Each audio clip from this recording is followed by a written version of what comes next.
Welcome to the Tech Egg. Don't get scrambled. Enjoy the video. You start by preparing the environment so nothing breaks.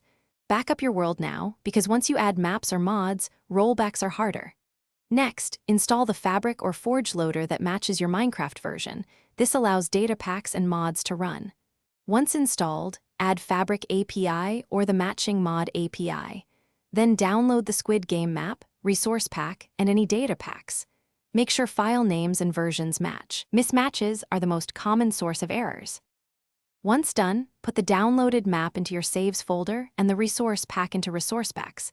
Activate it from options. Then install datapacks into the world/datapacks folder and enable them with /datapack. Configure command blocks and set up scoreboards. Create objectives, teams, and variables to track players. Use clear naming so commands reference the right scoreboard keys. Make sure command blocks are enabled in server, properties, or single-player open to LAN settings. To finish, set spawn anchors, assign players to teams, and verify the player count matches the map requirements. Activate the main command block sequence that runs timers, movement checks, and elimination commands. Adjust delays and ranges so physics behave as intended.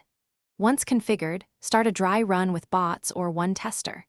If something goes wrong, the key troubleshooting tip: check version compatibility and enable command blocks. Many failures come from a loader, API, or version mismatch, so update or swap to the correct Fabric/Forge build.